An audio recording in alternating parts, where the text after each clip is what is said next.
अधिष्ठात्री देवी मां रामायण मां पारंपरिक ठाकुराणी यात्रा 29 दिन में पहुंची। रीतिनीति प्रकार गतकाली छत्रपुर एनएससी अध्यक्षा परिवार पक्षर मां को निमंत्रित करा। विभिन्न भोगराग सह हलदी कुकुम नहीं मां को निमंत्रण करथिले अध्यक्षा शर्मिष्ठा प्रधान एवं परिवार सदस्य। यापरी मध्याह्न मां को अन्नभोग अर्पण करा। मांकर एही दुर्लभ भोग पाइबा पई हजार हजार भक्तों भीड़ देखा मिलता। पालित हेउथबा एही यात्रा उत्सव राज्य खनि और परिवहन मंत्री विभूति भूषण जेना, दिगपहंडी विधायक सिद्धांत महापात्र, छत्रपुर विधायक कृष्णचंद्र नायक, पूर्वतन उपबाचस्पति रामचंद्र पंडा पहुंची मां को दर्शन करथिले। शेषरी संध्या समय मां विराट पटुआर रे बाहरी सहर परिक्रमा कर अध्यक्षा बासभवन निकट में पहुंची भोग ग्रहण करथिले। पर शुक्रवार प्रत्युष अस्थायी मंडप में मां पहुंचते भक्त मानक निमंते सिंहबाजा, घंटस्थल, अपेरी, आंध्रा नर्तकी नृत्य परिवेशन, काली नृत्य, डीजे सह प्रेम डांस ग्रुप पिपलिंगी द्वारा मनोरंजन कार्यक्रम अनुष्ठित होता। अनुष्ठित मां को एही यात्रा परिचालन कमिटी सदस्यों सह स्थानीय बुद्धिजीवी मां को अनुगत भक्तों सह अंचल जनसाधारण प्रमुख सहयोग करथिले। छत्रपुर अरुण कुमार पंडा रिपोर्ट, नारद न्यूज ओडिया।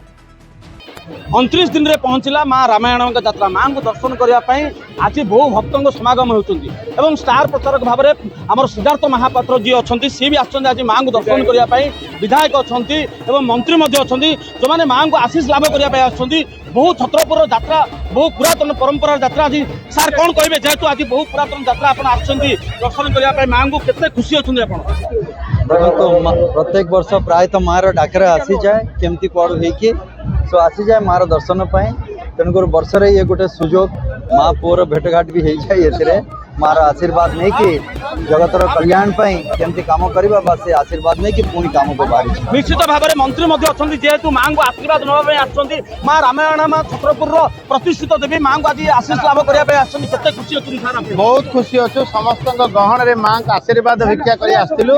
आज एत नाट यात्रा एत पटुआ देखला विभोर लगुच मां का आशीर्वाद मिले। 29 दिन में पहुंचला मां रामायण यात्रा। मां को दर्शन करने आज एनएससी अध्यक्ष परिवार तरफ मां को निमंत्रण कर आज मन में खुशी अच्छी आम सीधा सड़क सहित आलोचना करा कौन कहे आज आपण तरफ मां को निया जाउछि केते खुशी अच्छी मन भीतर जय मां रावण मां की माँ आज पूजा 29 दिन में पहुँचले।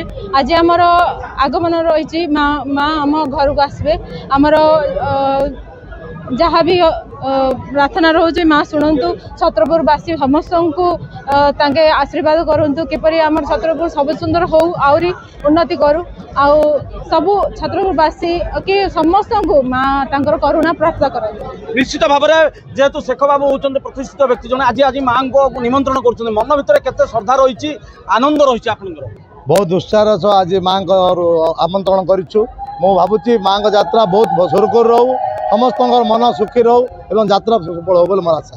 यात्रा सरिया जाऊँगी अल्प दिन बाकी रहा लोकर भिड़ भी दिन को दिन जमीबार लगुच जेहेतु सबुठ भल यात्रा वर्ष लोक तेणु आसुँच मां आशीर्वाद नापी मां रामायण आशीर्वाद निश्चित भाव में समस्त भक्त रुहे जेहेतु आज 29 यात्रा रही कि रही यात्रा आज जय मां रामायण मां आज प्रबल आनंद रे शेख बाबूंकर परिवार निमंत्रण कर परिक्रमा घर द्वार आसी पिठापाण पाई आनंद आसबे शांति श्रृंखला यात्रा हो शेख बाबू बर्तमान महान यात्रा कर बड़ बड़ पटुआर रे जाउचंती एते आनंदमय परिवार आसी निमंत्रण कर जाउचंती आमर कमिटी सदस्य समस्त को आमर बहुत बहुत प्रणाम।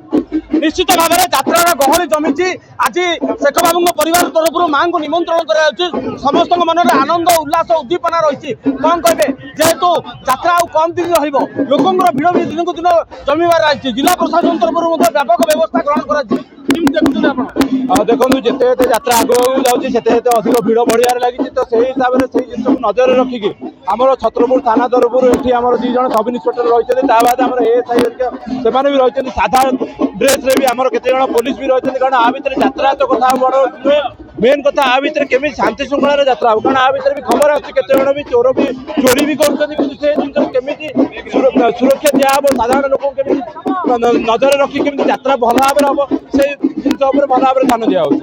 ନିଶ୍ଚିତ ଭାବରେ ଆଉ କମ୍ ଦିନ ରହିଲା ଯାତ୍ରା ଦିନକୁ ଦିନ ଲୋକଙ୍କର ଭିଡ଼ ଜମିବାରେ ଲାଗୁଛି। ମାଙ୍କର ଆଳତି ପରେ ଘଟ ପରିକ୍ରମା ହୁଏ ଏବଂ ଘଟ ପରିକ୍ରମା ସମୟରେ ମାଙ୍କୁ ବିଭିନ୍ନ ପ୍ରକାର ଲୋକମାନଙ୍କ ତରଫରୁ ମାଙ୍କୁ ବିଭିନ୍ନ ପ୍ରକାର ଭୋଗ ଦିଆଯାଏ। ଆଜି ଯେହେତୁ ଏନ୍ଏସି ଅଧ୍ୟକ୍ଷଙ୍କ ତରଫରୁ ମାଙ୍କୁ ନିମନ୍ତ୍ରଣ କରାଯାଇଛି, ବିଭିନ୍ନ ପ୍ରକାର ଭୋଗ ଲଗାଯାଇଛି। ଯେହେତୁ ଆଉ କମ୍ ଦିନ ରହିଲା ଯାତ୍ରା ଭିଡ଼ ବି ଦିନକୁ ଦିନ ଜମିବାରେ ଲାଗୁଛି। କେମିତି ଦେଖୁଛନ୍ତି ଆପଣ? ଆଜି ମା ଆଜି 29 ଦିନରେ ପହଞ୍ଚିଛନ୍ତି। ଜୟ ମା ରାମାୟଣ ମା ଠାକୁରାଣୀ ମା। ଆଜି ଆମର ଯିଏ ଚେୟାରମ୍ୟାନ୍ ହଜବେଣ୍ଡ ଆମର ଶେଖ ଭାଇ ତାଙ୍କର ଯାତ୍ରା ପ୍ରତ୍ୟେକ ବର୍ଷ କରୁଛନ୍ତି। ସେ ପୁରୁଣା ଆମର ଥିଲେ ମାଙ୍କର ଆଶୀର୍ବାଦ ମ୍ୟାନେଜର ଥିଲେ। ଏତିକି ଅନୁରୋଧ କରୁଛି ଜନସାଧାରଣଙ୍କୁ ଶାନ୍ତି ଶୃଙ୍ଖଳାର ସହିତ ଏତେ ଦିନ କଲେ ବଳକା ଦିନ କି ଶାନ୍ତି ଶୃଙ୍ଖଳା କରନ୍ତୁ। ଆଜି ଶେଖ ଭାଇଙ୍କର ଯାତ୍ରାରେ ବିଭିନ୍ନ ପ୍ରକାର ବାହାରୁ ଆନ୍ଧ୍ରାରୁ ଆମର ବାହାରୁ ସବୁ ଜାଗାରୁ ଆସିଛି ନାଟ ଗୀତ ସବୁ ଯାକ ଭଲରେ ଚାଲିଛି। ଆମେ ଏତିକି ସମସ୍ତଙ୍କୁ ଅନୁରୋଧ କରୁଛୁ ମାଙ୍କ ଯାତ୍ରା କିନ୍ତୁ ସୁଖରେ ଶାନ୍ତିରେ କରିଦିଅନ୍ତୁ, ଅଳ୍ପ ଦିନ ଶାନ୍ତିରେ ରଖନ୍ତୁ। ବର୍ତ୍ତମାନ ପ୍ରଶାସନ ମଧ୍ୟ ଆମକୁ ବହୁତ ସହଯୋଗ କରୁଛି, ମିଡ଼ିଆ ସେଲ୍ ବି ସମସ୍ତେ କରୁଛି, ଜନସାଧାରଣ ବି ସମସ୍ତେ ସହଯୋଗ କରୁଛନ୍ତି। ସମସ୍ତଙ୍କୁ ଅନୁରୋଧ କରୁଛୁ ଆଉ କିଛି ଦିନ ମାଙ୍କୁ ଶାନ୍ତି ଶୃଙ୍ଖଳା ଯାତ୍ରାକୁ ଉପଭୋଗ କରନ୍ତୁ, ମାଙ୍କର କୃପା ଲାଭ କରନ୍ତୁ। ଏତିକି କହି ମା ରାମାୟଣ ମା ଜୟ ମା। ନିଶ୍ଚିତ ଭାବରେ ସମସ୍ତଙ୍କ ମନରେ ଆଗ୍ରହ ରହିଛି, ଉଦ୍ଦୀପନା ରହିଛି ଏବଂ ସମସ୍ତେ ବହୁତ ଶ୍ରଦ୍ଧାରେ ଆସିଛନ୍ତି। ଯେହେତୁ ଆଜି ମାଙ୍କୁ ନିମନ୍ତ୍ରଣ କରାଯାଉଛି ଏବଂ ସମସ୍ତଙ୍କ ମନରେ ଆନନ୍ଦ ରହିଛି। ଆଉ କମ୍ ଦିନ ରହିଲା ଯାତ୍ରା କେମିତି ଆକୁ ଦେଖୁଛନ୍ତି ଆପଣ? ମୁଁ ମାଙ୍କୁ ଗୋଟିଏ ଜିନିଷ ପ୍ରାର୍ଥନା କରିବି କି ସମସ୍ତ ଅଞ୍ଚଳବାସୀକୁ ସମସ୍ତେ ସର୍ବଦା ସୁଖୀ ଖୁସି ଏବଂ ଶାନ୍ତିରେ ରଖନ୍ତୁ ଏବଂ ସର୍ବଦା ମୁଁ ସମସ୍ତ ଭକ୍ତଙ୍କୁ ଅନୁରୋଧ କରିବି କି ସେ ଶାନ୍ତି ଶୃଙ୍ଖଳା ମେଣ୍ଟେନ୍ କରନ୍ତୁ ଏବଂ ମାଙ୍କ କୃପା ଲାଭ କରନ୍ତୁ। ଆଜି ବହୁତ ଖୁସିର ଦିନ। ଆଜି ଆମର ଚେୟାରମ୍ୟାନଙ୍କର ଦ୍ୱାରା ମାଙ୍କ ଡକରା କରାଯାଇଛି ଆଉ ବହୁତ ଭିଡ଼ ସମାଗମ ହେଇଛି। ବହୁତ ଦିନ ପରେ ଆଜି ଏତେ ଭିଡ଼ ଏବଂ ଏତେ ଶ୍ରଦ୍ଧା ଲାଗିଛି ଭକ୍ତମାନଙ୍କର। ଆପଣମାନେ ଦେଖିପାରୁଥିବେ ସମସ୍ତଙ୍କ ମନରେ କେତେ ଆଶା କେତେ ଶାନ୍ତି କେତେ ଶ୍ରଦ୍ଧା ଅଛି ଆପଣମାନେ ତାଙ୍କ ଚେହେରାରେ ଦେଖିପାରୁଥିବେ। ସେଥିପାଇଁ ମୁଁ ବି ବହୁତ ଖୁସି ଆଜି ଏହି ପବିତ୍ର ଦିନରେ ନିଜକୁ ଉପସ୍ଥିତ କରି ଭଗବାନଙ୍କ କୃପା ଲାଭ କରୁଛି। ନିଶ୍ଚିତ ଭାବରେ ସମସ୍ତଙ୍କ ମନରେ ଆଗ୍ରହ ଉଦ୍ଦୀପନା ରହିଛି। ମା ରାମାୟଣ ପାଖରେ ଯିଏ ଯାହା ଆଶା ଆକାଂକ୍ଷା କରେ ଲୋକମାନେ ନିଶ୍ଚିତ ଭାବରେ ମାଙ୍କୁ ଯେଉଁ ଗୁହାରି ନେଇ ଆସନ୍ତି ନିଶ୍ଚିତ ଭାବରେ ତାଙ୍କର ଆଶା ଆକାଂକ୍ଷା ନିଶ୍ଚିତ ଭାବରେ ପୂର୍ଣ୍ଣ ହୋଇଥାଏ। ଛତ୍ରପୁରରୁ ସନ୍ତୋଷ ମିଶ୍ରଙ୍କ ରିପୋର୍ଟ, ଭାଗ୍ୟବରବା ନ୍ୟୁଜ୍। एहीपरी खबर सहित जोड़ी हे रहिबा पई आम चैनल नारुतो न्यूज ओडिया को लाइक शेयर और सब्सक्राइब करंतु एवं फेसबुक इंस्टाग्राम और व्हाट्सएप रे मध्य फॉलो करने को भूलंतु नहीं।